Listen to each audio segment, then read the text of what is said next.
This is part 3 of the lecture on scoring terminology used in assessment. Up to this point, we've discussed basals, ceiling, raw scores, standard scores, scaled scores, and their appropriate classifications. And now we're going to move on into other types of scores that you will see on reports that will be transformed from raw scores or standard scores into other types of scores. And the next thing that you will see is what we call a percentile. When you pick up a report, you will often see, or almost always see, where the child falls relative to the percentile. And a percentile, or percentile rank, is a score indicating the percentage of people or scores that occur at or below a given score. When you think of a percentile, always think as well as or better than. That's the phrase I want you to think of. When you see a percentile, it represents as well as or better than. So for example, if you know that a child has a percentile rank of 75 in a class, that means the child did as well as or better than 75% of the students in the class. A percentile of 16 means that you scored only as well as 16% of the population. You did as well as or better than only 16% of the population. So when you think percentiles, you think as well as or better than. So if you read that a child scored in the 60th percentile, that means the child did as well as or better than 60% of the population when compared to the norms for his or her age group. Now what that also tells you is the child did not do as well as 40%. If you know that a child scored in the 10th percentile, meaning the child did as well as or better than 10% of the population, it should also tell you that 90% of the population did better than that child.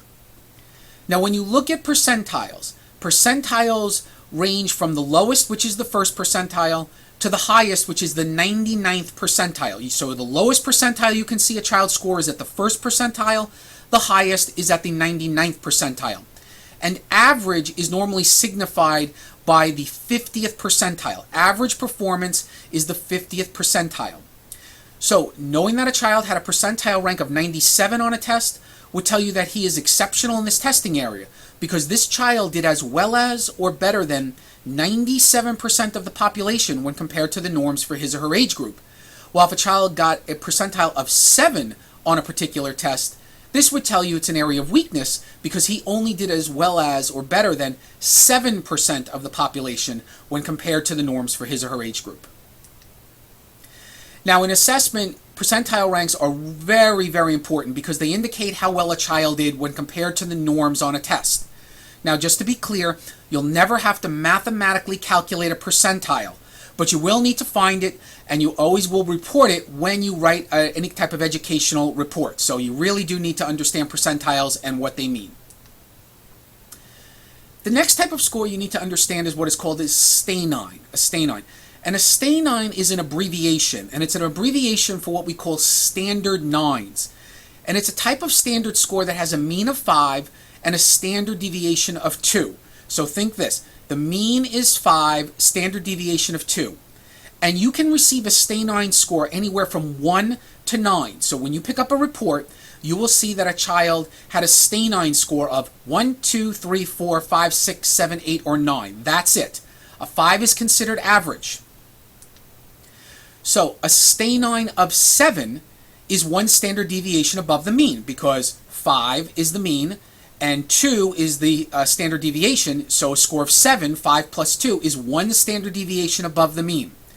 A stanine of 9 is 2 standard deviations above the mean because the mean is 5 and then a stanine of 9 is 2 standard deviations, plus 2, so 5 plus 2 plus 2 is 9. On the same end, a stanine of 3 is 1 standard deviation below the mean, and a stanine of 1 is 2 standard deviations below the mean. And again, you'll never have to mathematically calculate a stanine, but you may need to find it when you write or read a report or explain it to a parent. So just know when you pick up a report and you see stanines, a stanine of 1 is 2 standard deviations below the mean, a stanine of 3 is 1 standard deviation below the mean, a stanine of 5 is average, a stanine of 7 is 1 standard deviation above the mean, and a stanine of 9 is 2 standard deviations above the mean. Z-scores. A z-score is going to indicate how many standard deviations a score is above or below a mean.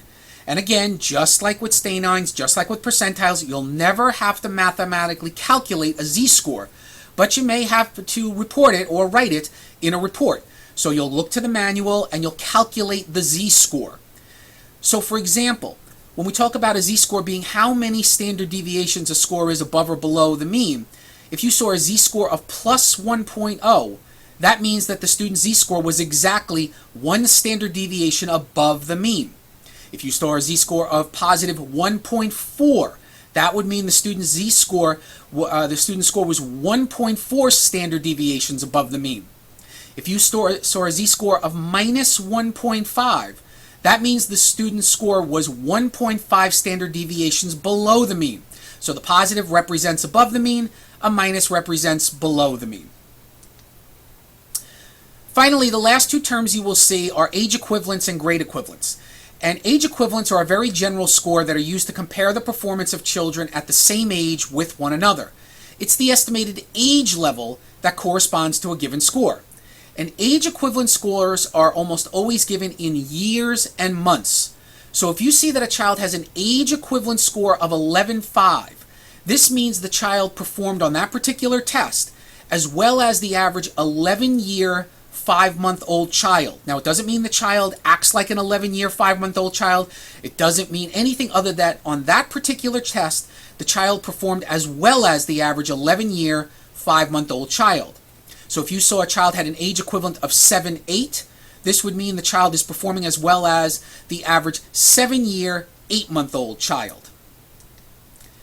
And then finally, grade equivalents. Grade equivalents are a very general score that are used to compare the performance of children in the same grade with one another. So age equivalents represent age, grade equivalents represent grade. It's the estimated grade level that corresponds to a given score. And grade equivalent scores are always given in years and months in school. So for example, a child who gets a grade equivalent score of 3.5 is performing as well as the average student in the 3rd grade, 5th month. If you saw that a child had a grade equivalent score of 7.2, that would mean the child would be performing as well as the average student in the 7th grade in the 2nd month of school. So in reports, you're always going to probably have to calculate the age equivalent and the grade equivalent. And this lecture ends the lecture on scoring terminology used in assessment, part 3. It also ends the lecture on scoring terminology used in assessment.